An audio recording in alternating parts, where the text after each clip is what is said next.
C'est ça, exactement. Ok. Mhm. Fait Hamoud Aleph, on est page 22A. Et voilà, donc on est dans la Gemara. Normalement, donc le but, c'est d'essayer de finir la Gemara jusqu'aux 2 points dans la page d'après. Et c'est une Gemara facile, et voilà. Et vous allez voir, il y a des passages très bizarres. Donc, en tous les cas, donc, la Gemara, donc on est après la Mishnah. La Gemara, elle va simplement s'interroger sur donc, le début de la Mishnah. Quand on arrive aux 2 points, je dis simplement le plan, ça veut dire la marloquette, Rabbi Meir et Rabbi Chachamim qu'on a vu la semaine dernière avec, voilà, est-ce qu'un esclave, il est content d'être libéré ou pas, etc. Ça arrive juste après, c'est dans la page 23 et c'est après les 2 points. Ici, la Gemara, elle va rentrer elle va simplement rentrer sur la première partie de la Mishnah, c'est-à-dire voilà que donc la première partie de la Mishnah, c'est qu'un Evet Kenaani, un esclave goy, il est acquis par Kesef, Shtar et Chazaka, comme un champ. Et donc elle va dire, voilà, elle va se demander si c'est une liste exhaustive et quelle est la source de ces Kenyanim. Voilà. Donc c'est bon. Donc Evet Kenaani, Nikna Kesef, Shtar ou Chazaka, donc ça veut dire un esclave goy, il est acquis par Kesef, donc par l'argent, Shtar, par un contrat et Chazaka. Et Hazaka, la Gemara, elle va expliquer quel sens de Hazaka ça peut être, puisque dans un champ, on avait vu que Hazaka, c'était faire un trou, mettre une barrière, tu vas changer les serrures ou un truc comme ça, donc c'est montrer qu'on est le maître. Mais la question est de savoir dans un esclave, comment ça, tu vois, voilà, comment ça va se passer, quoi. Ça veut dire comment on fait la Hazaka dans un esclave. La Gemara, elle va me parler de tout ça. Ok, mais d'abord, la Gemara, elle demande c'est quoi la source de ça. Donc, Minalan. Donc, d'accord, je vais.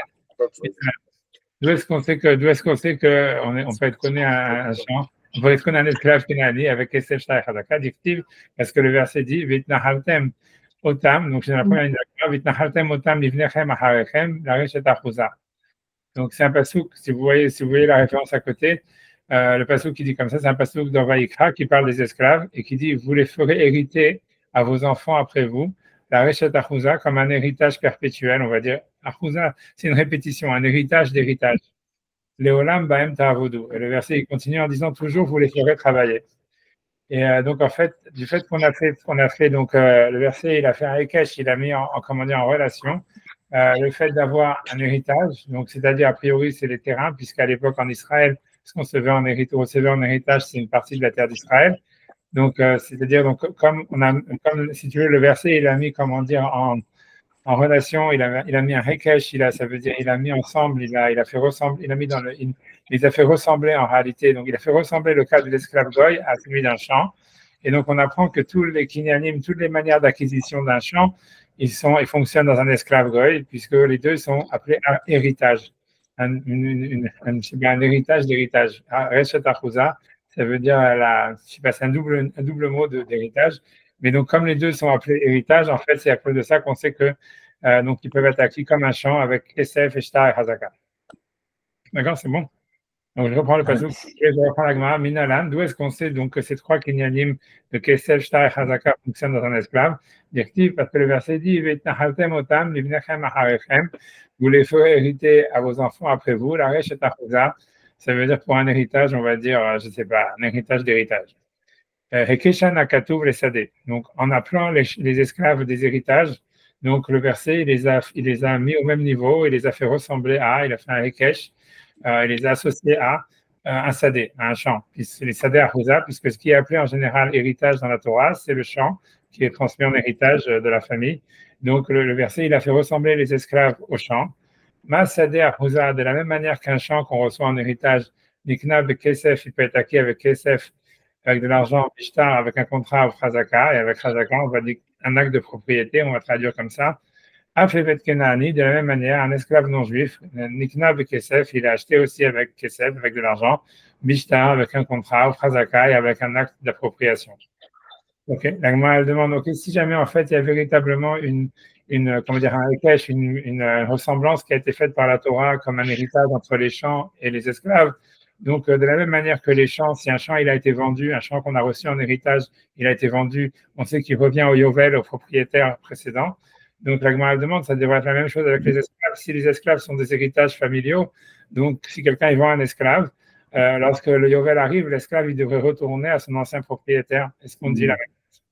Alors ça c'est la question de la Gemara. La Gemara dit Ima Sade, genre Ima, si quoi, Ima, cette traduction littérale, c'est Ima, si quoi, Sade Arouza, c'est de la même manière qu'un champ qu'on a reçu en héritage, Choseret la Be'alim Bayovel, elle revient au propriétaire, ça veut dire ceux qui l'ont reçu en héritage lors du partage de la terre d'Israël au Yovel, après le Yovel, Afevet Kenani, donc on devrait dire qu'un esclave non juif, Choser la Be'alim, il revient à ses propriétaires précédents, ancestraux, Beyovel, dans le Yovel, ça veut dire où ses enfants, ses descendants, etc.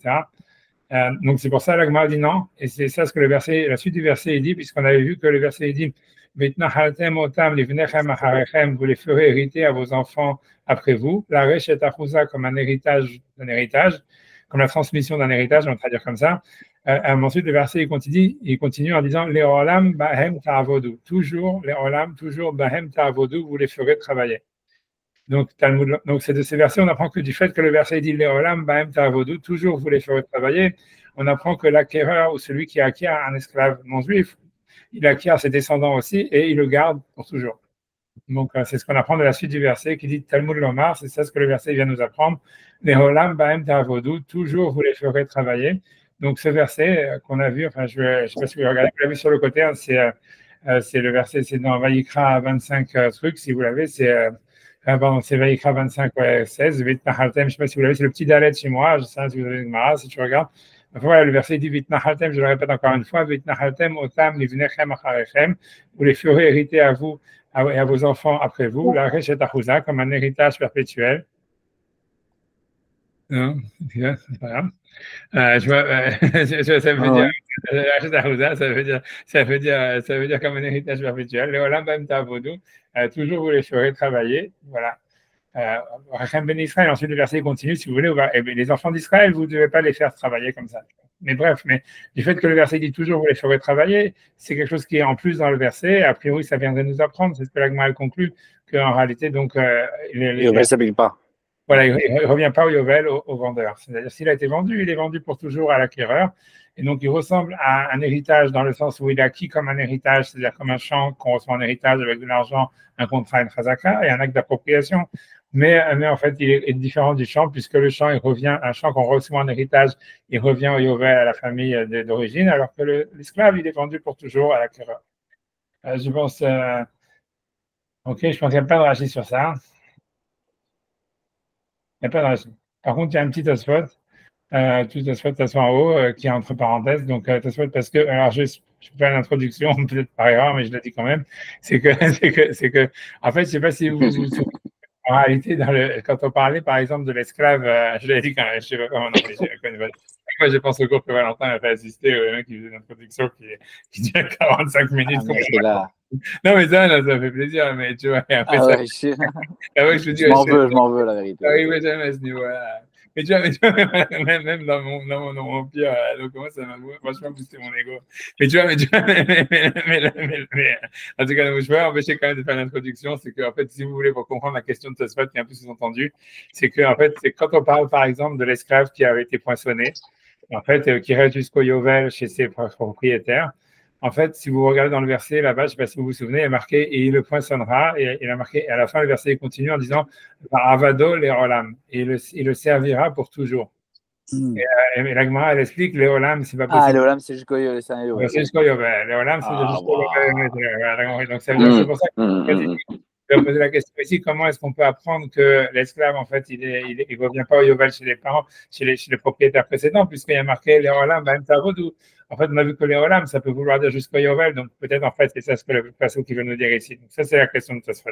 Donc, sur le côté, tu vois, c'est un Tosfot. Donc, Talmud Lomar, donc je fais Tosfot dans les mots. Il y a des rachis, on est rachis là. Il y a des rachis, moi, je sais pas, j'ai pas l'impression qu'il y a des rachis. Moi, je suis séfaria, en tout cas, donc je vais. C'est quoi, c'est Sadé Ouais, Sadé de Polani. Ok, disons qu'auquel on va faire son rachis, on va faire son rachis. Non, je sais pas, c'est pas lié. Moi, je ne sais pas si c'est sur la Gemara d'après ou ça peut se faire sur cette Gemara aussi. Ça veut dire, je pense que je sais pas. Sadé, c'est sur la Gemara d'après. Moi, je pense que c'est sur la Gemara d'après. Attends.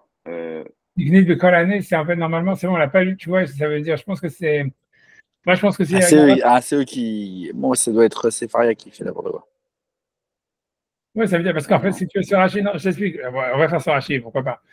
Sur Rachi, en fait, simplement, il va dire un truc, à mon avis, pourquoi sur Rachi, je comprends qu'ils l'ont mal placé, enfin, pas qu'ils l'ont mal placé, qu'ils ne savaient pas où le mettre, parce qu'a priori, ça, c'est un Rachi qui a dû être enlevé par la censure, à un moment qui a été remis miraculeusement. En fait, c'est ce que ce Rashi-là, qu'est-ce qu'il va dire? Je le dis à l'avance aussi, quand on a dit la question de Tosfot, on va la réponse plus tard.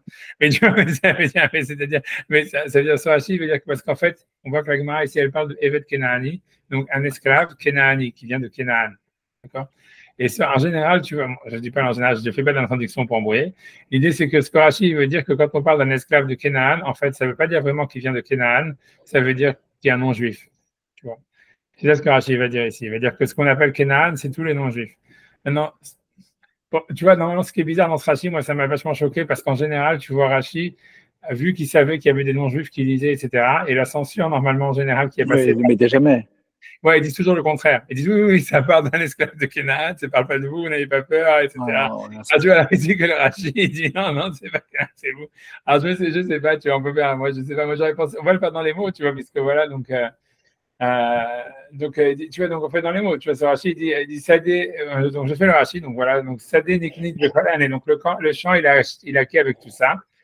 Ulkaman Yalif Befirkin, et donc plus loin dans le chapitre qu'on va expliquer pourquoi, d'où est-ce qu'on sait qu'un champ lui-même, il a acheté Bekesef, Shtar Chazaka, bien qu'on l'avait déjà vu avant, etc. Déjà, ça, c'est une partie bizarre de Rashi parce qu'en fait, on l'a déjà vu avant. Tu vois, donc Rashi n'a pas besoin de tabler ça en disant, ouais, plus loin, on va voir dans la Gemara qu'un champ, il peut être acheté avec Kesef, Shtar et Chazaka, on l'a déjà vu avant. Peu importe. Mais en tous les cas, il dit, Vekol Ovde Kochavim, et tous les non-juifs, on va dire, tous les idolâtres, mais va savoir si c'était marqué idolâtre ou non-juif. Je sais pas, moi j'ai un petit noun déjà sur ça, donc je ne sais pas exactement ce que ça veut dire. Si on regarde le petit noun, ça veut dire quoi? Comment ça veut dire pas non-juif? Ça veut dire Kolumot Kenanim, que toutes les nations, a priori, toutes les nations, Kiknanim, ce sont des Kenanim. Keshinim Karle Evet quand ils sont vendus comme esclaves. Et là, chez Kol Avadim Nikshim Hashem Kenaan. Et pourquoi est-ce qu'on nous a utilisé ici la terminologie de Kenaan? C'est parce que tous les esclaves, on les appelle Kenaan, si tu veux, par abus de langage. Mais Shum B, parce que c'est au sujet de Kenaan qu'il est dit Eved Avadim, il sera l'esclave des esclaves. Voilà. C'est ce Rachid, donc un Rachid très bizarre, étrange. Voilà, avec déjà, il y a des corrections, tu vois, c'est-à-dire, il y en a qui disent qu'en fait, c'est pas Ovde Kochavim qui veut dire c'est les Umot Kenaanim. Je sais pas, tu vois, ça veut dire, moi, la seule manière. Même le style, il n'est pas Rachid, non? Ouais, non, c'est sûr que ça a été coupé, c'est sûr que ça veut dire. Moi, la seule manière que tu peux. Parce que tu vois, Rachid, c'est clair que lui, il savait que son commentaire, il était lu par les non-juifs. Ça, on le voit, tu vois, comme on l'a vu déjà même dans le cours de la semaine dernière, quand on a parlé sur l'argent du Beth Amikdash, le trésor de David, là où il dit les sages d'Israël. On dit que c'était là, etc. Donc on voit bien que c'est vrai, ça des non-juifs. Il n'aurait pas dit les sages d'Israël, on dit que l'argent était par là. Ou, tu vois, s'il savait que c'est que des juifs qui lisaient. Tu vois, donc on voit bien qu'en fait, il savait que c'était lu par des non-juifs et qu'il fallait défendre le judaïsme ou des trucs comme ça. Tu vois, qu'il déjà avait des accusations d'être voleur, des machins, rien. Tu vois, et tu vois, ici, le truc, c'est pour ça, moi, à mon avis, la seule manière que j'ai de rétablir ça, parce que, encore une fois, je dis Rachid, à chaque fois, il fait toujours le contraire. Il va dire non, c'est l'égoïme, c'est pas vous, c'est pas vous, c'est pas vous.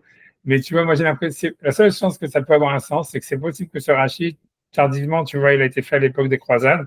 Et que tu vois, parce que c'est vrai, Rachid, c'est vers la fin de Rachid, ça commence les croisades. Et c'est possible, en fait, qu'ils voyaient, en fait, dans ces passouks, que les chrétiens, ils ont utilisé dans ce passouk-là une vision comme quoi la terre d'Israël nous appartient, tu vois, et que voilà, et machin, et qu'en fait, Rachid devait dire non, c'est pas Canaan, c'est des autres juifs, tu vois, c'est des autres personnes, c'est pas ceux qui habitent en Israël. Moi, je pense que c'est la seule manière que j'ai de justifier ce Rachid qui est bizarre, tu vois. Après ça, tu vois, c'est sûr qu'il a été traficoté, parce que c'est sûr qu'il a été traficoté, d'où, tu vois, donc voilà, peu importe. C'est bon. Ouais, est-ce que c'est de Rachid? Est-ce que ça a été rajouté après? Est-ce que. Enfin, tu vois. Bref, voilà, mais c'est ça de Rachid, tu vois, c'est tout, voilà. Tu vois, Rachid, en deux mots, ce qu'il dit ici, c'est que Evet Kenaani, ça ne veut pas dire un esclave de Canaan, ça veut dire un esclave non juif d'une manière générale. Ce qui est très étrange parce que Rachid, normalement, il n'essayait pas de dire des choses pareilles. Et comme je dis, la seule manière de le sentir, c'est de voir que les goïms, ils auraient vu sur le fait qu'on appelle Canaan comme une sorte, tu vois, de dire, ah, vous dites que la terre de Canaan, elle est à vous et que tout celui qui est en Canaan, c'est votre esclave, un truc comme ça. Et que donc, il aurait dit, non, c'est les non-juifs qui pratiquent l'idolâtrie ou un truc comme ça, tu vois. C'est possible. Je sais pas. Bref, peu importe. Pas fait de recherche là-dessus, mais bon, voilà, ça c'est le Rachid. Et revenons à la Tosfot. Donc, à la Tosfot, qui lui dit que la question qui était en fait que comment est-ce qu'on peut déduire du verset qui dit toujours vous les ferez travailler, que c'est-à-dire qu'ils ne reviennent pas au Yovel, alors qu'on a déjà vu que la Torah elle utilise cette terminologie de l'éolam pour toujours, pour justement parler du Yovel. En ce qui concerne, par exemple, l'esclave qui a été poinçonné, on dit Vavado Leolam, il le servira pour toujours. Et on explique pour toujours, ça veut dire jusqu'au Yovel. Ok, donc ici, pourquoi la Gemara, elle dit pas ça? Donc, je reprends Tosfot. Donc, Tosfot, il fait deux lignes. Talmud Lomar Leolam. Donc, c'est un Tosfot qui est entre crochets, normalement. Talmud Lomar Leolam. C'est pour ça que le verset vient nous dire Leolam. Donc, il dit Tosfot, Ben Lomar, il n'y a pas lieu de dire ou d'expliquer Leolamo Shel Yovel, que le Olam dont on fait référence ici, c'est le monde du Yovel. D'Imken, parce que si c'était ainsi, l'Ishtok Kramine, le verset, il aurait dû ne rien dire. C'est-à-dire que à partir du moment, ce qui veut dire, c'est à partir du moment où la Torah, elle a fait une juxtaposition, elle a mis ensemble, elle a associé le statut de l'esclave non juif à un statut d'un terrain, on reçoit un héritage. Donc, si le passou qui s'était arrêté là, on aurait su qu'il revient au Yovel, au propriétaire antécédent, puisqu'on le considère comme un héritage, etc. Du fait que le passou qu'il a continué en disant vous les ferez travailler pour l'éternité, les olam baem ta'avodu. Donc, du fait que cette partie du verset elle est en trop, elle vient nous apprendre qu'on vient justement aller contre la déduction qu'on aurait faite intuitivement de dire que l'esclave il revient au Yovel au propriétaire antécédent. Et donc, c'est pour ça que la Gemara ici n'interprète pas le mot Léolam comme voulant dire le monde du Yovel, mais plutôt en disant non, textuellement, il reste chez l'acheteur. Léolam reste toujours chez l'acheteur. Parce que grosso modo, sinon, cette partie du verset sera en trop. C'est ce que ça veut dire. Donc, je refais dans les mots, donc ça veut dire, dans les mots, il n'y a pas lieu d'expliquer Léolamo Shel Yovel, que le verset qui dit toujours les ferez travailler, ça parle du Yovel. Parce que si c'était le cas, l'Ishtok Raminé, le verset, il aurait dû ne rien dire. Et intuitivement, du fait que la Torah a associé au début du verset le statut de l'esclave au statut du champ, j'aurais dit de la même manière que Benilaf Misede Arhuza, j'aurais déduit du Sadeh Arhuza, du champ qu'on a reçu en héritage, que de la même manière que le champ en héritage, qu'on reçoit en héritage, il revient au Yovel au propriétaire, ainsi l'esclave, il revient au propriétaire au Yovel, et du fait que la Torah a justement dit non, vous les ferez travailler toujours, les Olam. Donc, on va interpréter le Olam d'une manière textuelle en disant que ça vient justement exclure le fait qu'ils reviennent au Yovel chez les propriétaires antécédents. C'est Tosfot. Il y a marqué à côté Tosfot Yeshanim, le Taviud, ça veut dire Tosfot Yeshanim, ça veut dire les anciens Tosfot, qui veut dire, ça veut dire quand il y a un Tosfot en parenthèse comme ça avec un Taviud à la fin, ça veut dire Tosfot Yeshanim, Tosfot Yeshanim. Ça veut dire en fait, bien que c'est comme le nom ne l'indique pas, Tosfot Yeshanim, c'est Tosfot qui sont venus, qui sont plus modernes que les Tosfot d'avant. C'est les Tosfot écrits en Allemagne et pas ceux écrits en France. C'est ce que ça veut dire. Ouais, voilà. Et j'ai pas compris alors que. Ouais, vas-y. Non, j'ai pas compris le commentaire de Tosfot. Le commentaire de Tosfot, c'est comme ça. La question de Tosfot, elle est claire. J'espère que tu vois. La question, elle est très claire. Voilà. La réponse, c'est de dire, tu vois, c'est un peu comme on fait en mathématiques, tu vois, de faire moins et moins, ça fait plus, quoi. C'est de dire, tu vois, c'est de dire que ok, c'est vrai que Léolam, ça peut vouloir dire le monde du Yovel, et ça voudrait dire, en fait, ça pourrait indiquer justement que l'esclave, il revient au Yovel chez ses propriétaires, c'est les vendeurs, quoi, chez le vendeur. Mais du fait que si c'était le cas, en fait, on n'avait pas besoin de le marquer, puisque au début du verset, la Torah, elle a mis en relation, tu vois, le statut de l'esclave à celui du champ d'héritage. Donc, en fait, du fait que c'est marqué, donc ça vient justement te dire que non, il ne faut pas interpréter le mot Léolam comme Léolam du Yovel, mais comme d'une manière textuelle, ça veut dire pour toujours. C'est ce qu'il veut dire. Tu vois, c'est ça ce qu'il veut dire. Tu vois, c'est ça. Pas que c'est difficile. Tu vois ce que tu veux, je suis d'accord que c'est pas, c'est sûr que tu vois qu'on pourrait, c'est sûr qu'on pourrait dire que c'est pas évident à ce point-là, quoi. Mais bon, ça veut dire, logiquement, ça se tient. Maintenant, c'est sûr que tu pourrais dire que même si la Torah, ça veut dire, l'idée, c'est que, parce que ça veut dire, on voit bien que la Gemara l'a considéré comme une évidence, tu vois, ça veut dire, elle dit, et donc ça devrait, si c'est comme un champ d'héritage, ça devrait rentrer au Yovel. Donc la Gemara l'avait considéré comme c'était évident qu'un esclave ou ses descendants, ils ont le statut d'un champ, qu'on reçoit un héritage, ils reviennent au Yovel. Maintenant, tu vois, je veux dire, c'est sûr que c'est pas évident parce que tu peux dire, voilà, l'esclave, il est mort, c'est ses enfants, c'est ses petits-enfants, je sais pas combien de temps, 50 ans plus tard, exactement, de quel esclave on parle, tu vois ce que je veux dire? Il peut y avoir 3 générations qui sont passées, avant, tu avais un esclave, maintenant, il doit y avoir 25 ou j'en sais rien. Tu vois, ça veut dire, donc, tu vois, c'est sûr que c'est moi, ça veut dire, intuitivement, tu dis, non, quand même, la Torah, elle aurait besoin de le répéter, tu vois, de dire, non seulement c'est comme un champ qu'on reçoit en héritage, mais c'est un héritage familial qui revient au Yovel. Tu vois, le Olam Baem Ta'avodu, ça veut dire jusqu'au Yovel, et au Yovel, que l'esclave et ses descendants, ils reviennent au propriétaire ancien, tu vois, c'est-à-dire au propriétaire d'origine, parce que c'est un bien familial ou un truc comme ça. Donc, moi, tu me demandes intuitivement, je suis d'accord que c'est pas si évident. Ça veut dire, ouais, non, tu vois, ça veut dire, même si la Torah, elle met le Hekesh entre un champ, un héritage et un esclave, j'aurais dit, J'aurais dit non, peut-être c'est uniquement pour les manières d'acquisition, mais pas pour le fait que ça revienne au Yovel, parce que c'est comme je dis, c'est un autre, ça peut être une autre personne complètement, ça peut être le descendant de l'esclave, tu comprends? Donc c'est pas, tu vois, c'est pas évident. Donc, moi, logiquement, absolument, si tu me dis, voilà, j'aurais dit, ouais, en fait, si la Torah, elle a besoin de répéter, bien qu'elle a mis justement dans le même verset, elle disant, voilà, c'est comme un héritage familial, et aussi, les Olam Bahem Tavodou, vous les garderez pour l'éternité, ça veut dire qu'ils reviennent au Yovel chez les propriétaires premiers. Moi, je comprends la question de Tosfot et tout ça, ça veut dire la question, elle est forte. La réponse de dire, mais d'un autre côté, ce que Tosfot dit dans la réponse, c'est marqué dans la Gemara, puisque la Gemara, elle dit, ah, si c'est comme un champ, alors ça devrait revenir au Yovel, au propriétaire. Donc, on voit que la Gemara, elle a compris que, si tu veux, que c'était un truc évident, puisqu'elle pose la question. Ça veut dire, elle dit, non, le verset, il a besoin de te dire, toujours, vous les ferez travailler, donc c'est de là on apprend qu'ils ne reviennent pas au Yovel. Tu vois, donc mathématiquement, tu as raison. Elle dit, voilà, en fait, du fait qu'on n'avait pas besoin d'un passouk pour nous le dire, enfin, la Gemara, elle considère que, contrairement à ce que j'ai dit, qu'intuitivement, si jamais le passouk ne disait rien, j'aurais dit que l'esclave, il revient au Yovel à ses propriétaires parce que le verset, il est associé à un champ qu'on reçoit en héritage. Donc, ça soit il a raison. Je veux dire que si c'est comme ça, donc le passouk, il n'avait rien, il n'avait pas besoin de racheter, vous les asservirez pour l'éternité. Si le verset, il le dit, mais voilà, même Tavodou, vous les asservirez pour l'éternité, comme c'est en trop, tu dis, bah ouais, ça parle de l'acheteur, ça veut dire que c'est l'acheteur qui les garde. Tu vois, c'est comme je dis, c'est mathématique, c'est comme tu dis, moins et moins, ça fait plus.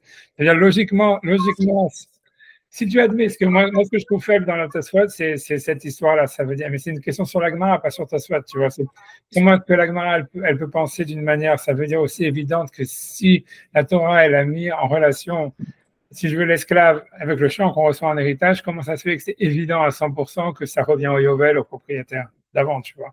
Parce que tu pourrais dire quand même, la Torah elle a besoin de le dire. C'est une différence entre un champ qui ne bouge pas, qui est toujours là, qui sera le même champ que tu as donné, que tu reçois, entre un esclave, comme je vous dis, que ça peut être ses descendants, ça peut être, j'en sais rien, tu vois, ça peut être plein de choses, tu vois. Donc, ce que vous nous avez expliqué aussi, c'est que certainement, ils savent de toute façon, quoi qu'il arrive, que l'esclave canaani ne revient pas. Et donc, il faut justifier par le passouk. Mais eux, ils ont la massorette. Il faut penser qu'ils ont la massorette. Peut-être, tu vois. Comme tu dis, peut-être, tu vois, mais quoi qu'il arrive, tu vois, je veux dire, ok, c'est ce que tu veux dire, ça veut dire qu'on peut mettre, ok, peut-être c'est comme tu dis, tu vois. Mais bon, mais la question, elle reste, tu vois, ça veut dire que tu ne peux pas justifier, puisque le mot Yovel, le mot Léolam, on l'interprète parfois comme Léolam du Yovel, donc ici aussi, peut-être qu'il y a d'autres réponses. Finalement, je n'ai pas fait de recherche, peut-être qu'il y a d'autres réponses. Tu vois, peut-être, je ne sais pas. Je ne sais pas. Ouais, en tout cas, c'est ce que tu as souhaité. C'est bon, on avance. Ouais. Ah, donc j'y vais. Donc, la Gemara, on est dans un autre. Donc, maintenant, en fait, si tu veux, la Gemara, elle va s'interroger tout le passage de la Gemara qui suit. C'est donc, on voit que la Mishnah, donc, elle a parlé de 3 manières d'acquisition d'un esclave. Elle va se demander, est-ce que ces 3 manières, par exemple, chez une femme, on avait vu que, voilà, il y a Kesef, Shtar et Bia. Et voilà, c'est tout, ces 3 manières. Il n'y a pas d'autres, tu vois, pour se marier, il n'y a pas d'autre manière de se marier. Maintenant, l'idée, c'est que quand la Mishnah, elle a dit dans un esclave que c'est Kesef, Shtar et Chazaka, est-ce que c'est exhaustif et ça exclut d'autres manières d'acquérir un esclave, ou bien il y a d'autres manières qui fonctionnent aussi. D'accord?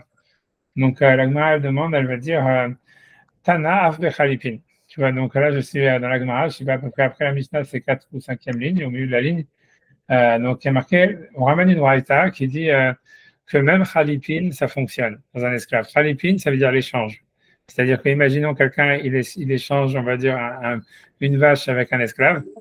Donc, en fait, l'idée, c'est que si jamais, voilà, on va dire que quelqu'un, donc l'acquéreur, si quelqu'un, il acquiert la vache, il dit, voilà, il tire la vache et il acquiert la vache, par exemple, mais à l'esclave, il est vendu à l'ancien propriétaire de la vache par échange. Et c'est une manière d'acquérir l'esclave. Bien que c'est ni Kesef, ni Shtar, ni Chazaka, c'est Halipin.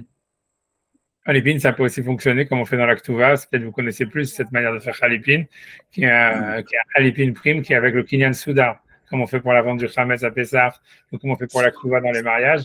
Ça veut dire que tu vois que normalement, officiellement, le Khatan, il s'engage à ce qui est marqué dans la Ktuva en échange du fait qu'il acquiert le mouchoir ou la kippa du rabbin. Tu vois, c'est-à-dire il lève la kippa ou le mouchoir ou whatever, sur quoi ils ont fait Halipin, en acquérant ça.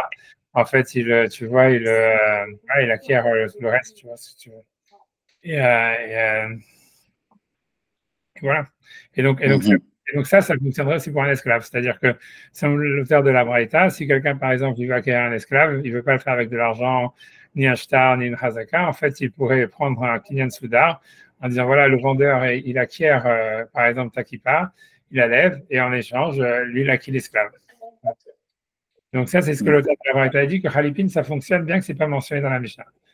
Donc c'est ça ce qui est marqué Tana Af Bechalipin, c'est-à-dire on a un auteur d'une Braïta, comme encore une fois une Braïta, c'est un livre qui est contemporain à la Mishnah, mais qui n'a pas été mis dans la Mishnah, que la Gemara avait, que nous on n'a pas, des fois on a, des fois on n'a pas. Af Bechalipin, ça veut dire même dans Khalipin. Si tu veux, il y a un petit zaïn, je ne sais pas si nous on l'a dans quelque part dans la Tosefta. Voilà, ils disent qu'il y a une Tosefta dans Gitin ou un truc comme ça, peu importe. Ok, donc la Gemara pose la question, elle dit Vetana Didan, et notre auteur, pourquoi est-ce qu'il n'aurait pas mentionné Khalipin? Pourquoi il a mentionné que Kesef Shtar et Hazaka? On a l'impression qu'il est exhaustif. Alors, la Gemara répond Milta delita bemetal telin katane, des choses qui n'existent pas dans les comment dire, dans les objets movables, mobiles. Donc, mobile. Alors, ça, il a marqué Milta delita bemetal telin, mais les choses qui fonctionnent aussi dans les métal telin, ça veut dire tout ce qui est mobile. Il n'a pas marqué parce que c'était évident. Et donc, ce que ça veut dire, par là, ça implique qu'en fait, donc ça veut dire grosso modo, c'est le chidouche de l'auteur de la Mishnah, c'est de nous dire, même des choses qui normalement ne fonctionnent que sur un champ, ça fonctionne sur un esclave, à cause du passage qu'on a vu précédemment. Mais grosso modo, c'est évident qu'un esclave, ça fonctionne aussi comme un animal, comme une vache ou comme n'importe quel objet mobile ou comme une voiture, pour prendre mon exemple fétiche. Tu vois, ça veut dire que ça veut dire de la même manière que tu peux acquérir une voiture, par exemple, par Khalipin, tu peux acheter aussi un esclave par Khalipin, de la même manière que tu peux acheter en faisant Meshicha, ou tous les autres kinyanim, en fait, qui fonctionnent sur un objet mobile, ils fonctionneront aussi sur un esclave. Et l'auteur de la Mishnah, il n'a pas jugé nécessaire de le marquer, parce que pour lui, c'est évident qu'un esclave, c'est comme un objet. Le chidouche, c'est de nous dire que c'est aussi considéré comme un champ. Mais donc, c'est pour ça qu'il a marqué simplement que les trois kinyanim qui existent que sur un champ et pas sur un objet mobile. Et donc, ça voudrait dire, en fait, d'après ça, est-ce que la Gemara va conclure que tous les kinyanim, toutes les manières d'acquisition qui fonctionnent sur les objets mobiles, ils fonctionnent sur les esclaves. Donc, c'est Meshicha. Exact. Parce que la Gemara continue, tu vas le dire tout de suite après, elle dit Amar Shmuel. Donc, Shmuel, il dit, c'est un temps de la Gemara, Eved Kenani, un Eved non-juif, Nikna B'Meshicha. Voilà, on peut l'acquérir avec Meshicha, c'est-à-dire le tyran. Alors maintenant, la Gemara va demander seulement se poser la question comment fonctionne la Meshicha sur un esclave. Ça veut dire parce qu'il faut le tirer. Alors, elle dit Ketsad, comment ça marche Meshicha? Tokfo ou bas. Si jamais il le tire de force et il arrive, on va être slow. Donc, Kenao, parce que c'est Meshicha. Par contre, la Gemara, elle va dire Kerao ou bas. Si jamais il l'a appelé, il est venu, lo kanao, il n'a pas acquis. Alors pourquoi? Pourquoi? La Gemara va expliquer plus tard, mais l'idée c'est de dire que c'est pas un acte de propriété, parce que voilà, le type tu l'appelles, il vient, ça ne veut pas dire que c'est ton esclave, tu vois, c'est comme ça. Un accord de volonté, ouais. Exactement, bravo, exactement, c'est ça. Ok, mais la Gemara se pose une question. Elle dit maintenant, elle va simplement, avant de demander de parler sur la définition de Meshicha, elle va poser une question de logique en disant comme ça. Elle dit ok. L'auteur de la Mishnah, il n'a pas marqué Meshicha, comme il n'a pas marqué Khalipin, parce qu'en fait, il ne parle pas des kinyanim, des manières d'acquisition qui marchent aussi dans les objets métaltéline, qui bougent. Mais en fait, mais pourquoi l'auteur de la Braïta, lui, il a marqué Khalipin, pourquoi est-ce qu'il n'a pas marqué Meshicha? Tu vois? C'est-à-dire, si même Meshicha, ça fonctionne comme Shmuel, il le dit, donc il aurait dû marquer aussi, s'il a marqué Khalipin qui marche dans les métaltélines, il aurait dû aussi marquer Meshicha. Alors ça, c'est la question de l'Agma. Donc, du fait que l'auteur de la Braïta, lui, il n'a pas marqué Meshicha, ça montrerait que lui, il pense que Meshicha, pour une raison ou pour une autre, ça ne fonctionne pas dans les esclaves. Et donc, ça, c'est la question de l'Agma. Et moi, dit, Bishlamas, je comprends bien, les Tana Didan, pour notre auteur, ça veut dire l'auteur de la Mishnah, pourquoi il n'a pas mentionné Meshicha? Parce que Milta, Deita, et métaltélines, les choses des Ita qui fonctionnent dans les métaltélines, dans les objets mouvants, le Katane, il n'a pas écrit, comme on l'a déjà vu. Il a des Lita, et métaltélines, seulement les choses qui ne fonctionnent pas dans les métaltélines, comme Kesef, Shtar et Chazaka, Katane, il a marqué. Et donc, de la même manière qu'il n'a pas marqué Khalipin, il n'a pas marqué Meshicha. Donc, il n'y a pas de question sur Shmuel de la Mishnah. Et là, les Tanabara, mais pour l'auteur, ça veut dire de la Braïta, l'auteur extérieur. Tanabara, ça veut dire l'auteur de la Braïta. On a vu Braïta, ça veut dire extérieur. Meshicha, on aurait dû marquer Meshicha. Pourquoi est-ce qu'il a marqué Khalipin sans marquer Meshicha? Ça voudrait dire que le fait de faire Meshicha, de tirer un objet vers soi, ça ne fonctionne pas dans un esclave. Alors la Gemara répond Kikatane milta deita ben karke ben metal télé. Ça veut dire l'auteur de la Braïta, il a marqué simplement les kinyanim qui fonctionnent et ça veut dire comment dire, dans les objets, dans les carcasses, dans les terrains, et ben de métal télé aussi dans les objets qui sont mobiles. Mais la Meshicha des métal télé Ita qui fonctionne uniquement dans les objets mobiles, mais carqué l'Ita qui ne fonctionne pas dans les terrains, lo katane. C'est là, et ça, il n'a pas marqué dans la Braïta. Et c'est pour ça, en fait, qu'il n'y avait pas de preuve contre Shmuel.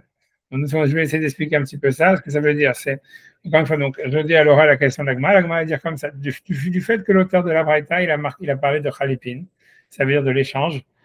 Donc, et quand on dit comme fonctionnant sur un esclave, ça veut dire il a parlé des manières d'acquisition qui fonctionnent, ça veut dire qu'il fonctionne aussi dans les objets mobiles. Donc, l'Agma dit, ok, si jamais donc Meshicha, ça veut dire le fait d'amener un objet vers soi, ça fonctionne sur un esclave, il aurait dû le mentionner. Ça, c'est la question. Pourquoi il n'a pas mentionné? C'est une question sur Shmuel. La réponse de l'Agma, c'est de dire non, Meshicha, ça veut dire Khalipin, c'est-à-dire qui est marqué dans la Braïta, il a une autre particularité, c'est qu'en fait, il fonctionne et dans les objets mobiles et dans les terrains. Et c'est pour ça que l'auteur de la Braïta, il a marqué. Mais les kinyanim qui fonctionnent que dans les objets mobiles, comme par exemple Meshicha, qui ne fonctionne, qu'on ne peut pas tirer vers soi un terrain. Donc le fait d'amener un objet vers soi, c'est uniquement sur un objet mobile. Donc ça, l'auteur de la Braïta, il n'a pas mentionné. Ça c'est la traduction en fait des mots de la Gemara. Alors tu vois, qu'est-ce que ça veut dire? Pourquoi c'est un peu difficile à avaler? Parce que, encore une fois, parce que voilà, l'idée c'est de quoi? Si on reprend l'idée de fond, c'est quoi? C'est qu'on nous parle de la manière d'acquérir un esclave non juif. Alors, on peut dire, voilà, avant ça, donc l'idée, on a l'impression, c'est-à-dire on va dire de la conclusion de la halakha, de la Gemara, etc., c'est que, en fait, un esclave non juif, la liste qui est marquée dans la Mishnah, elle est non exhaustive. C'est-à-dire, il peut être acquis non seulement avec de l'argent, avec un contrat, avec chazaka, avec un acte d'appropriation, mais il peut être aussi acquis avec meshifa, avec khalipin, etc. Et la question était pourquoi la Mishnah n'a pas mentionné? Parce que, en fait, grosso modo, les kinyanim qui fonctionnent dans les objets mobiles, tout le monde, on savait que ça marche parce que l'esclave, c'est sûr que c'est un objet mobile. Donc, le chidouche de la Mishnah, c'est de nous dire non, il est aussi considéré comme un terrain. Et les kinyanim qui fonctionnent dans un terrain et qui ne fonctionnent pas dans les objets mobiles, il est venu nous apprendre que même ça marche. Tu vois. Et ça, on comprend la logique là-dedans. Mais quand l'auteur de la Braïta, on te dit ah oui, mais voilà, l'auteur de la Braïta, il a parlé de Khalifin, que c'est un échange, que ça marche dans les objets mobiles. Et tu dis alors, s'il parle des kinyanim qui marchent même dans les objets mobiles, il aurait dû parler aussi de Meshicha.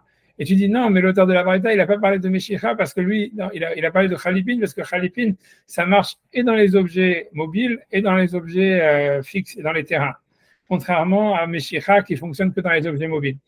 Alors, tu vois, là, ici, il y a un problème de logique parce que la question qui est évidente, normalement, qui te vient à la tête, c'est ok, mais l'auteur de la Braïta, il vient t'apprendre un chidouche. Il vient t'apprendre, tu vois, à te dire des choses que tu n'aurais pas pensé. C'est bien la seule manière de rétablir. Si un auteur, si tu veux, il te dit des choses et des choses, il ne les marque pas. Il y a des choses qui marquent, des choses qui ne marquent pas.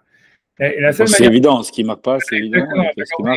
La seule manière de répondre, de dire que pourquoi est-ce qu'il a été exhaustif dans sa liste, il n'est pas exhaustif dans sa liste, c'est parce que les choses, tu vois qu'il n'a pas marqué, elles étaient évidentes. C'est ça que ça veut dire. Tu es obligé de toujours aller dans cette logique-là.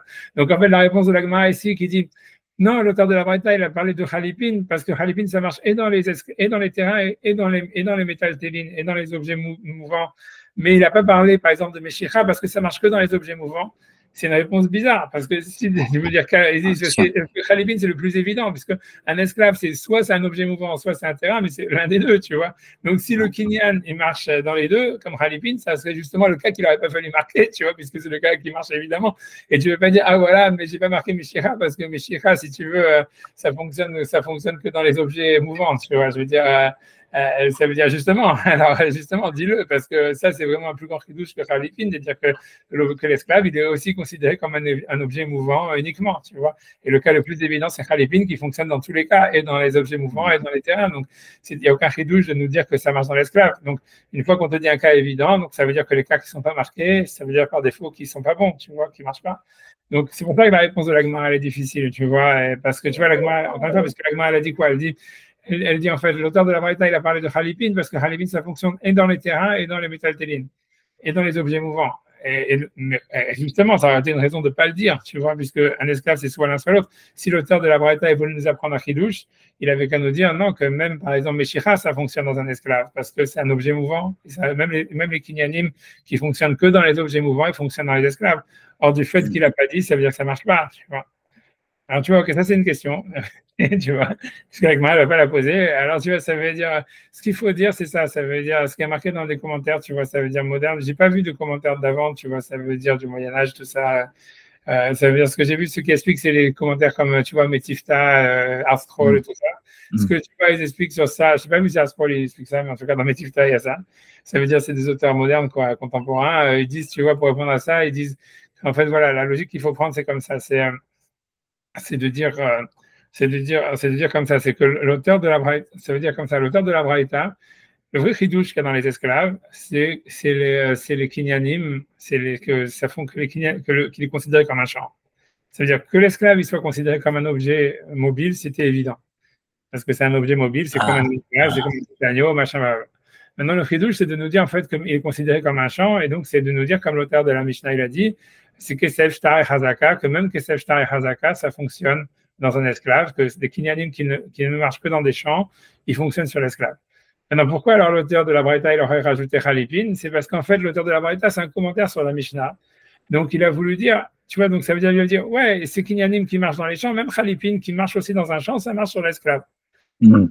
Et c'est pour ça qu'il a dit, parce qu'en fait, c'est voulu dire, c'est comme, ça veut dire que l'auteur de la Braïta, il vient expliquer la Mishnah. La Mishnah, elle a parlé de 3 kinyanim qui fonctionnent dans un champ. Elle n'a pas parlé du 4e. On aurait pu penser qu'elle exclut. Et puis, il voulait dire, on aurait pu croire que l'auteur de la Mishnah, en fait, il est exhaustif parce qu'il n'a pas mentionné Khalipin qui marche dans un champ. Donc, c'est pour ça que l'auteur de la Braïta dit non, Khalipin aussi, ça marche. Et c'est tout ce qu'il veut dire, tu vois. Alors, après ça, si Khalipin, ça marche, c'est sûr. Tu vois, ça veut dire, ok, c'est sûr, puisque, voilà, parce que c'est comme un. Et c'est vrai que la raison pour laquelle l'auteur de la Mishnah, il n'a pas marqué Khalipin, c'est parce que ça fonctionne aussi dans les objets mobiles, et donc c'était évident. Mais l'auteur de la Braïta, il vient te dire, ne te trompe pas dans l'explication de la Mishnah. Tu vois, qui n'a pas mentionné ce kinyan qui fonctionne dans un champ, alors que l'auteur de la Mishnah, il a mentionné tous les autres kinyanim qui fonctionnent dans un champ, de penser que du fait que l'auteur de la Mishnah, il n'a pas mentionné ce 4e kinyan de Khalipin, c'est parce qu'il ne marche pas. Non, même Khalipin, ça marche. La raison pour laquelle ça marche, pourquoi l'auteur de la Mishnah, il n'a pas marqué, c'est parce que c'est évident. Mais maintenant, après ça, pourquoi, tu vois, l'auteur de la Braïta, lui, il n'a pas marché, il n'a pas parlé de Meshicha et tout ça, parce que ce n'était pas son sujet. Son sujet, ce n'est pas de nous apprendre tous les kinyanim qui marchent dans un esclave. C'est sûr que pour lui, c'est évident qu'un esclave, c'est comme un objet mobile et que ces autres kinyanim comme Meshicha, Agba, tout ça, ça fonctionne dans un esclave. Lui, il était simplement en fait en train de nous éviter une erreur de compréhension dans la Mishnah. Et donc, c'est pour ça qu'il a parlé de Khalipin en disant, voilà, comme Khalipin, c'est ce que la Gemara veut dire quand elle dit Khalipin qui fonctionne et dans un champ et dans les métaltéline, l'auteur de la Braïta, il en a parlé. La question, c'est pas pour nous dire parce que c'est un chidouche que ça marche dans un esclave, parce que ça, c'est sûr que c'est le cas le plus évident qui marche dans un esclave, puisque un esclave, c'est soit l'un, soit l'autre. Donc, si Khalipin, ça marche dans tous les cas, dans les deux cas, et d'un objet mobile, d'un objet mouvant, c'est sûr qu'un esclave, il peut attaquer avec Khalipin, donc il n'y a aucun chidouche de nous apprendre qu'il a avec Khalipin. Mais ce que la Gemara veut dire, c'est qu'en fait, c'est ce qu'il est venu nous dire, en disant ça, elle ne vient pas nous apprendre c'est quoi les kinyanim. L'auteur de la Braïta n'est pas venu nous apprendre les kinyanim qui fonctionnent dans un esclave. Il est venu nous enlever une erreur de lecture possible dans la Mishnah qui nous aurait fait croire que Khalipin, ça ne fonctionne pas, bien que ça fonctionne dans un champ, parce que l'auteur de la Mishnah ne l'a pas mentionné. Alors, c'est pour ça qu'il dit non, Khalipin, en fait, l'auteur de la Mishnah ne l'a pas mentionné, justement parce que c'est évident, parce que ça fonctionne et dans les champs et dans les objets mobiles. C'est clair. Bon, voilà, j'espère que c'est clair. Ça. Mais juste dans le flow, Tanadidan, c'est quoi déjà? Comment? Tanadidan, c'est quoi déjà? Tanadidan, c'est l'auteur de notre Mishnah. C'est notre, tu vois, ce que la Gemara appelle Tanadidan, c'est l'auteur de la Mishnah. Et Tanabara, c'est l'auteur de la Braïta. Bara, ça veut dire extérieur. Tu vois, Braïta, ça veut dire extérieur. Je l'avais déjà dit des milliards de fois tout au début, quand on faisait la Gemara. C'est-à-dire que la Braïta, c'est un enseignement extérieur. C'est-à-dire que Rabbi Yehuda Hanassi, il a ni Rabbi Meir, on va dire, si tu veux, il faut imaginer que, tu vois, la Mishnah, c'est qu'à l'époque de la destruction du Beth Amikdash, avant, comme je dis 50 000 fois, je répète encore une fois cette introduction, c'est-à-dire que quand il y a eu la destruction du Beth Amikdash, avant le Beth Amikdash, si tu veux, la halakha n'était pas très centralisée. On centralisait les choses qui étaient que si tu veux, où tout le clan d'Israël, où tout le peuple d'Israël, il était concerné. Par exemple, si jamais une telle, par exemple, je ne sais pas, dans les cas de Yiboum, etc., est-ce que telle ou telle femme, elle fait Yiboum ou pas? C'était quelque chose qui concernait tout le peuple. C'est-à-dire, tu ne pouvais pas avoir un rabbin dans une ville qui dit, dans ce cas-là, on fait Yiboum, et un autre rabbin dans une ville qui dit, non, mais cette issue-là, si quelqu'un fait Yiboum dans ce cas-là, c'est Mamzer, tu vois. C'est des marloquettes entre Beth Hillel, Beth Shammai et tout ça. Donc, dans tous ces cas-là, il fallait fixer une halakha pour tout le monde. En tout cas, pour pas que tu aies des mamzerim et des machins et des ragnagnas. Et même sur ça, ils l'ont fait à contre-cœur. Puisque pendant longtemps, en fait, le statut était que cette femme-là, par exemple, elle est mamzeret pour Beth Shammai et elle est cachère pour Beth Hillel. Et l'idée, elle était que Beth Hillel, il se mariait avec des gens de Beth Shammai, etc., etc. Ça veut dire, même ça, ils l'ont fait à contre-cœur. C'est-à-dire, encore une fois, ils n'ont pas centralisé la halakha. Et comme j'explique, à mon avis, c'est parce que comme il y avait le Beth Amikdash, le peuple d'Israël, il était uni par les fêtes de pèlerinage et par le fait que voilà, tout le monde allait à Jérusalem 3 fois par an ensemble. Donc, c'était pas grave si jamais il y avait des grosses différences au niveau de la halakha entre un tel et un tel. Tu vois, c'est ce que ça veut dire. Maintenant, quand le Beth Amikdash a été détruit, si tu vois Rabbi Yehuda Hanassi, en écrivant la Mishnah, son but, c'était pas de compiler tous les minhagim qu'il y avait jusqu'à aujourd'hui. Tu vois, ça veut dire tout ce que les rabbanim, ils avaient dit pendant la période du deuxième temple, tu vois, depuis qu'il y avait la Torah orale. Son but, c'était de dire c'est quoi la halakha. Et même si, plein de fois, il a cité plusieurs avis, des fois, il y a Stam Mishnah, il dit un seul avis, des fois, il donne plusieurs avis. Il veut donner les avis principaux. Il veut dire que ces avis-là, ils sont principaux, ils sont mis en record comme des avis possibles. Et la manière dont ils sont cités, il veut dire soit qu'ils sont minoritaires ou majoritaires. Puisque tu vois, ça veut dire, c'est comme le Shulchan Aruch, tu vois, quand il y a Stam, il y a Shamrim et tout ça, ça veut dire qu'il y a des avis que tu vois que le Shulchan Aruch, il n'a pas voulu, c'est la même chose dans la Mishnah, il n'a pas voulu ramener du tout. Parce que tu vois, ça veut dire pour lui, ça voulait dire en fait, bien que c'était des avis qui étaient valables à une époque de certains rabbanim, tu vois, qui étaient dans leur ville, c'était voilà, ça veut dire ils ont leur drachat. C'est pour ça que la Gemara analyse même ces avis qui ne sont pas mentionnés dans la Mishnah, parce que c'était des avis qui ont été pratiqués pendant des siècles, tu vois, dans certaines parties d'Israël. Tu vois, mais ça veut dire que Rabbi Yehuda Hanassi, pour des raisons ou pour une autre, et Rabbi Meir et la plupart des rabbanim, si tu veux, qui s'étaient réunis, plus ou moins quand il y a eu la compilation de la Mishnah, ils ont jugé que ces avis-là, en fait, il ne fallait pas les retenir dans la halakha. D'autres avis, ils ont considéré qu'il fallait les retenir comme des avis minoritaires. D'autres avis, ils ont considéré qu'il fallait les retenir comme des avis majoritaires, etc., etc. Mais, donc, c'est ça le rôle de la Mishnah. Le rôle de la Mishnah, c'était comme un début de Shulchan Aruch, centraliser la halakha, quelque chose qui n'avait pas été fait avant, tant que le temple existait, parce que le peuple d'Israël était réuni par le temple. Et donc, les auteurs de la Braïta, si tu veux, c'est que les auteurs qui n'ont pas été retenus dans la Mishnah, malgré tout, il y avait une mitzvah, si tu veux, comme il fallait garder la tradition orale, de ne pas les oublier.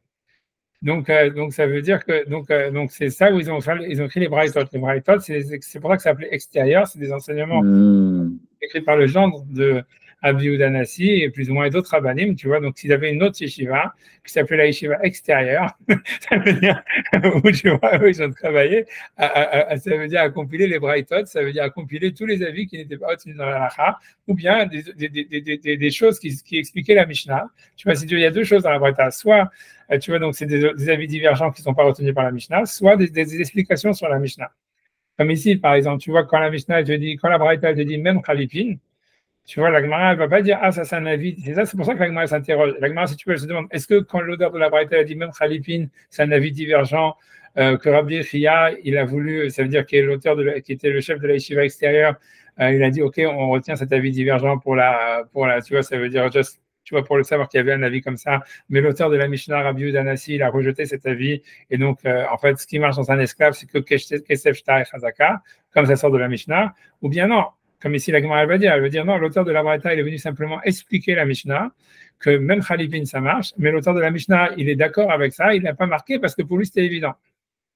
Tu vois ce que je veux dire? Tout ça, c'est le travail de la Gemara. Tu vois, c'est de savoir, tu vois, comment est-ce que tu vas. Si tu veux, il y avait deux textes différents, deux enseignements qui ont été transmis, tu vois, aux auteurs de la Gemara. Un enseignement qui était l'enseignement principal, qui est la Mishnah. Tout le monde est d'accord que c'est ça l'enseignement principal. Mais à part ça, il y avait cet enseignement qui était secondaire, mais qui était, tu vois, important et qui avait été transmis, tu vois, par des sources, comment dire, reconnues, quoi. Ça veut dire que Rabbi Yehuda Hanassi, quand il a écrit les Mishnayot avec Rabbi Meir, ils étaient tout à fait au courant que Rabbi Chia et compagnie, ils écrivaient les Braïtot, et ça a été fait de concert, si tu veux. Mais tu vois, mais c'est justement que ce qui allait dans la Braïta, ça n'allait pas dans la Mishnah pour une raison, tu comprends? Et voilà, donc ça veut dire, donc voilà, donc, mais la Gemara, si tu veux, c'est pas clair, tu vois bien, tu vois, c'est l'histoire, c'est, voilà, par exemple, ici, tu as un exemple, tu vois, la Braïta, elle te dit, voilà, même Khalipin, et la Gemara se demande, mais tu vois, est-ce que l'auteur de la Mishnah, qui n'a pas mentionné Khalipin, lui, il pense que non, comme la Torah, elle a juxtaposé l'esclave avec le champ, donc ça veut dire qu'il est uniquement acquis comme un champ, Et même Khalipin, ça ne fonctionnerait pas pour une raison ou pour une autre, ou bien non. L'auteur de la Braïta vient te dire même Khalipin, et l'auteur de la Mishnah il est d'accord, mais il n'a pas marqué parce que c'est évident, parce que tous les kinyanim qui fonctionnent dans les objets mouvants, ils fonctionnent dans un esclave. Quand tu vois la Gemara, c'est de dire, c'est de ce côté-là, tu vois, c'est la conclusion de la halakha, tu vois, c'est ça ce qu'elle veut dire. Mais tu vois, voilà. Mais elle est obligée, tu vois, de questionner beaucoup parce que c'est pas clair, tu vois. Donc voilà. Donc c'est pour ça que, tu vois, pour revenir, voilà, ça c'est le flow. Je sais pas si ça explique ce que. Intéressant, hyper intéressant. Ah, voilà, c'est ça, si tu veux, c'est ça le. Voilà, ça, je pense que vous l'avez déjà dit, c'est pas moi, Ah, mais c'est des refresh qui sont vécus. D'accord, ok. Mais voilà.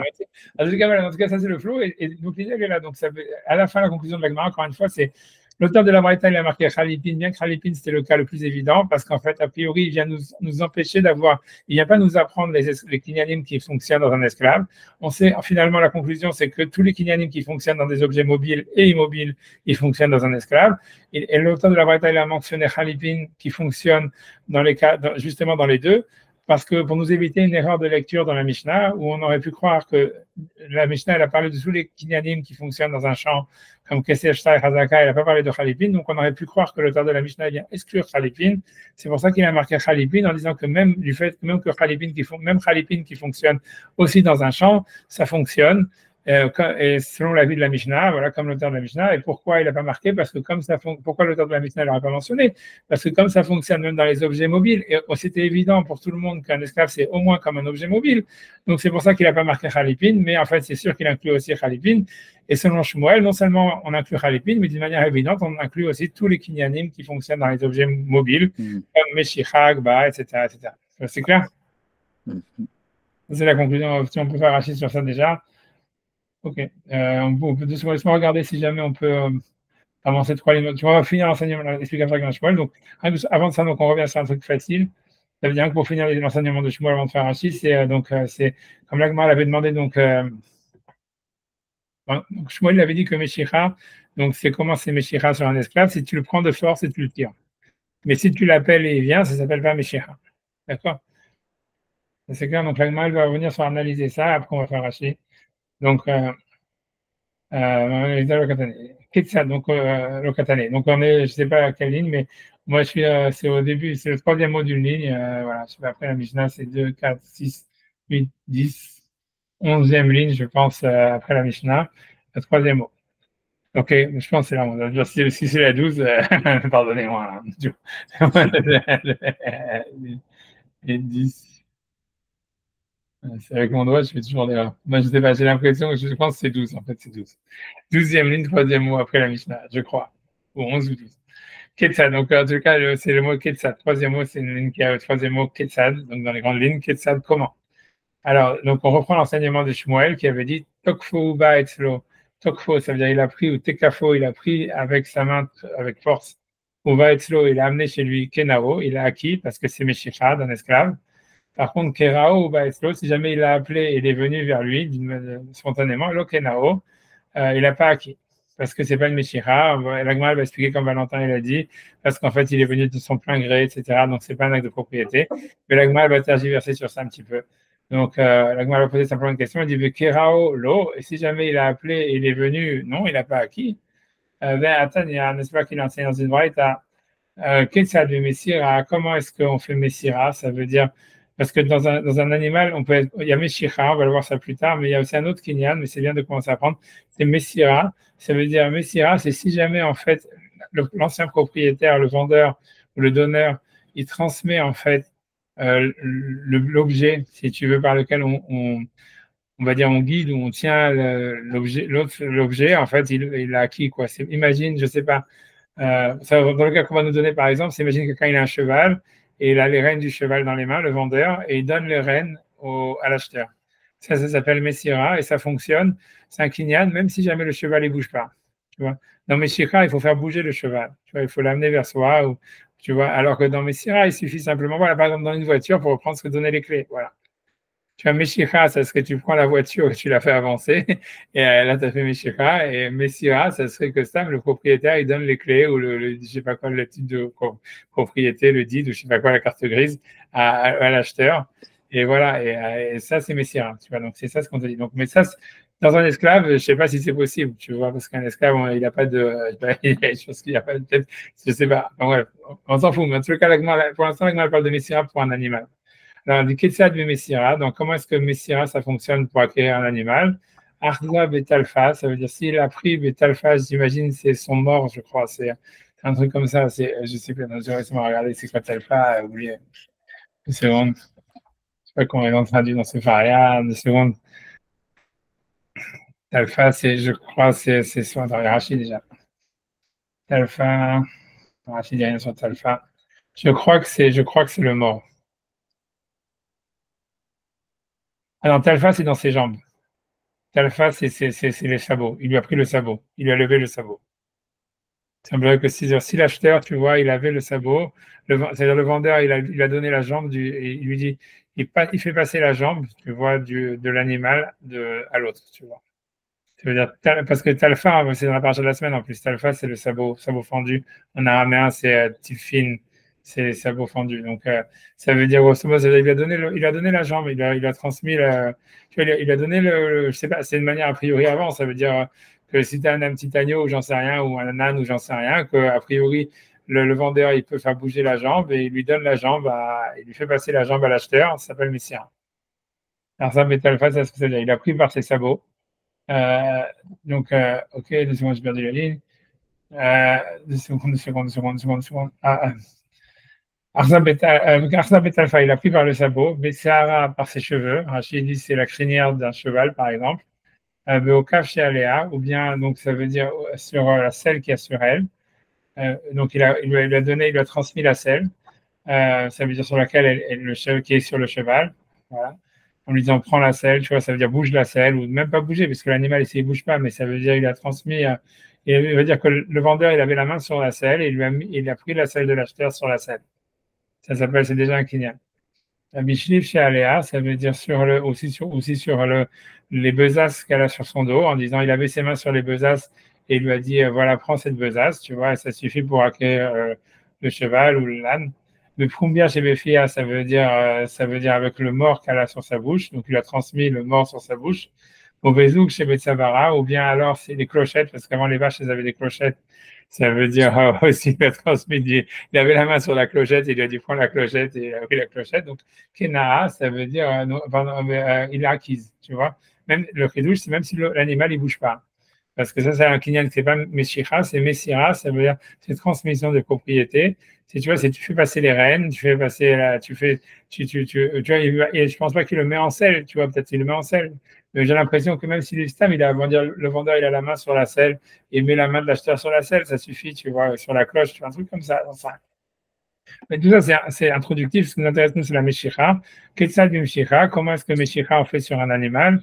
Korela veiba, ça veut dire si jamais on appelle l'animal, il vient. Oshi Kisha Bemakal, ou bien il le frappe avec un bâton vers Stalefana, elle court devant lui. Kevan Sheakra Yad Varegel, dès qu'elle a bougé un pied et une main, ça veut dire un membre antérieur et un membre postérieur. Kenaa, c'est un kinyan Meshicha, parce que tu vois, là dans Meshicha, il faut faire un mouvement. Il faut que l'animal fasse un mouvement, contrairement à Messira, mais un mouvement même petit, quoi. C'est pas la peine qu'il fasse un pas entier, quoi, un demi-pas.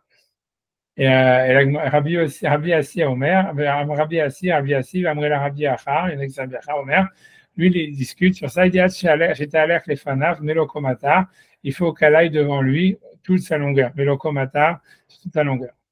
Bref, en tous les cas, mais tout ça, c'est donc la question, elle est sur Shmuel en disant comment ça se fait que dans un animal, si on appelle un animal et il vient, ça péchera, alors que sur un esclave, ça ne marcherait pas. Alors, vraiment, ils ont statut de BMA aussi. Voilà, c'est ça. Alors, pour ça, va répondre ce que Valentin avait dit. Amre Bema Adata Demara Azla, ça veut dire l'animal, il suit son maître. Donc, si tu l'appelles et il vient, ça montre que c'est toi le prof, c'est toi le maître, excuse-moi.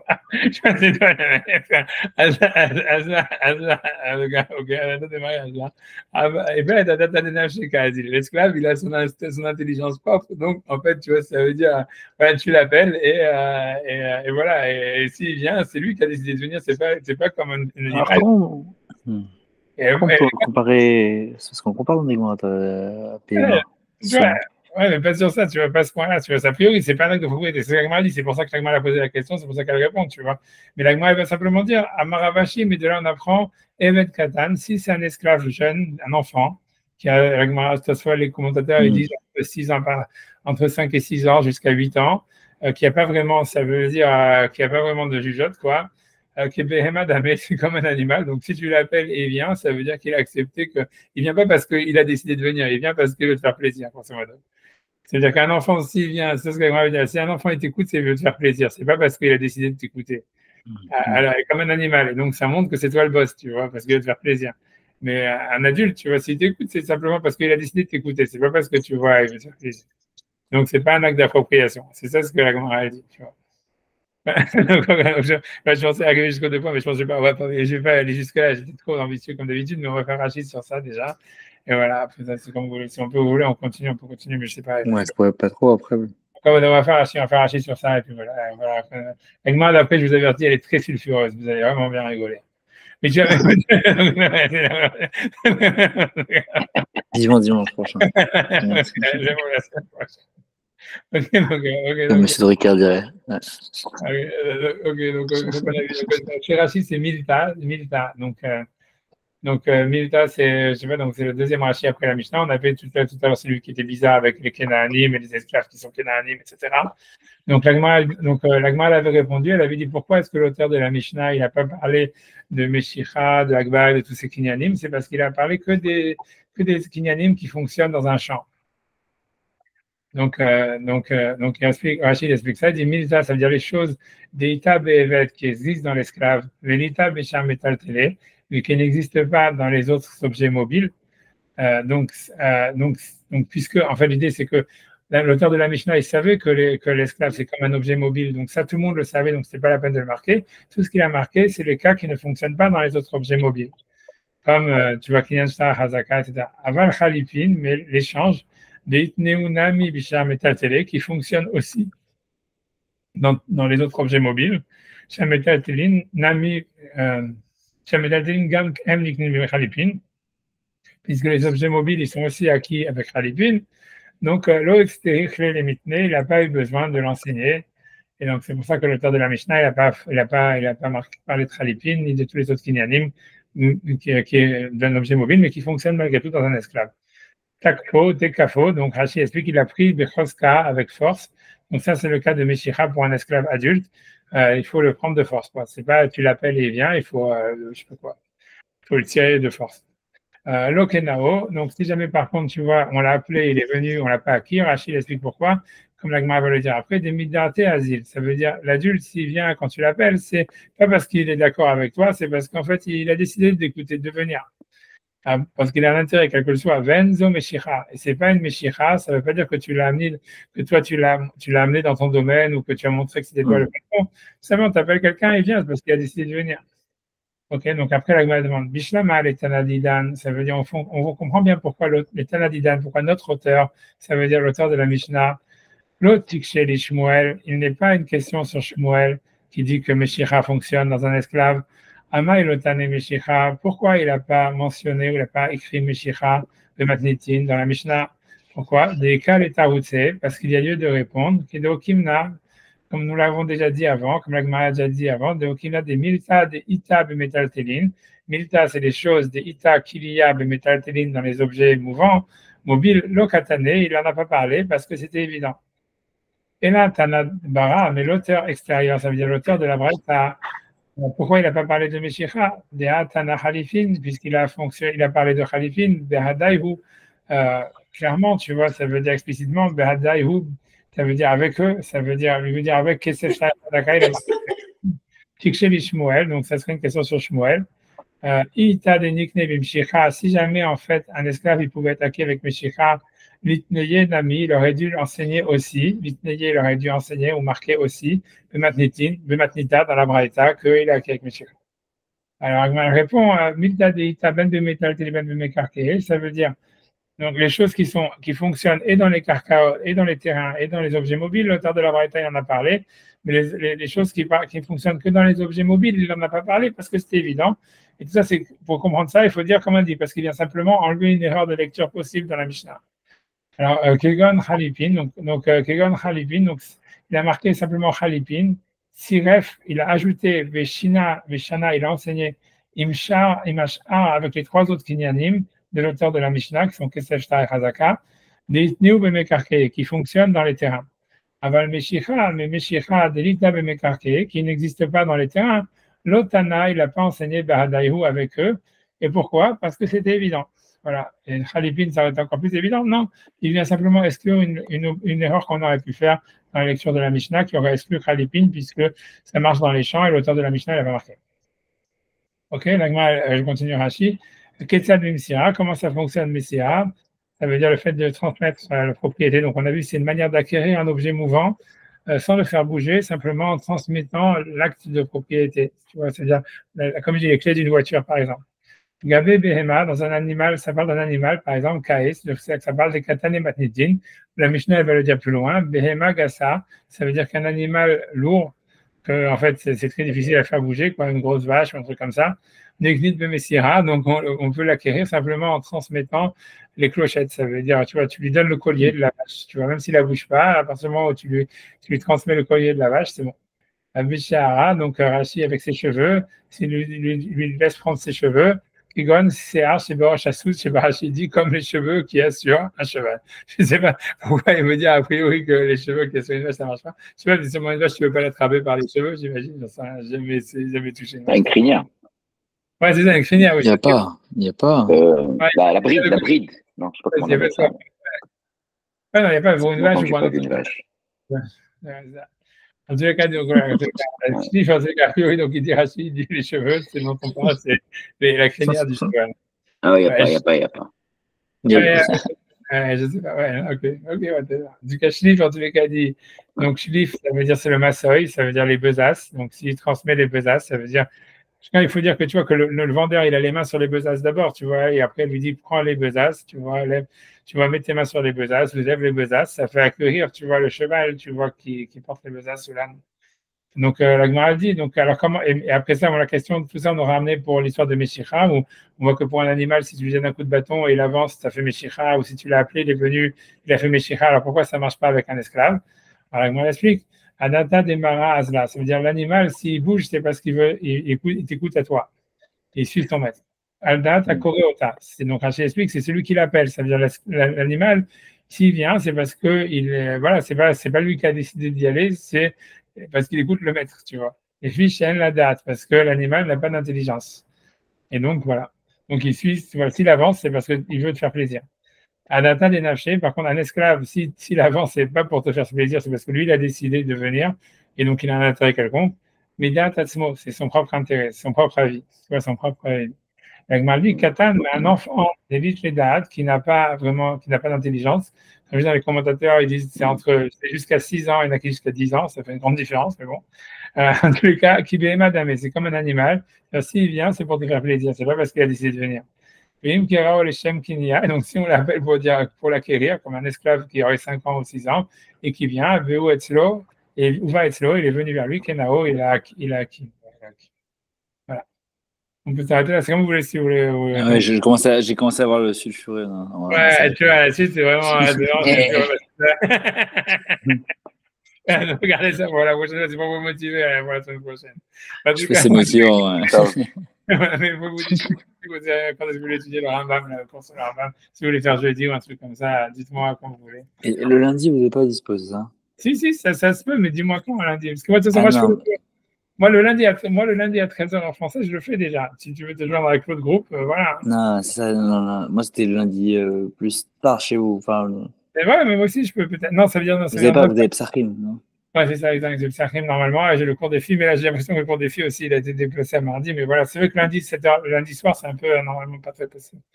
Mais en plus, même pour moi, tu vois, refaire le même cours 2 fois dans la même journée, c'est un peu. Ouais, c'est lourd. Tu vois, je sais pas, tu vois, c'est un peu. Ouais, c'est pas lourd. Ouais. J'aime bien faire le cours 2 fois, honnêtement, mais parce que tu vois, ça permet de refaire et tout ça. Enfin, moi, je suis content de faire 2 fois parce que des fois, il y a des nouvelles idées des premiers élèves que je peux vous dire, des fois aussi, même moi, tu vois, etc. Mais le faire 2 fois dans la même journée, je sais pas, c'est un peu pour moi. Tu vois, je pourrais le faire. Bien sûr. Non, c'est pas le sujet. Bon, je vais vous discuter. Ça dépend de Sacha pas mal de sa conférence. Ouais, ben, c'est ça. Justement. Ça va être soit. Ouais, je sais pas. Je sais pas. Ça va être compliqué cette semaine et on va essayer de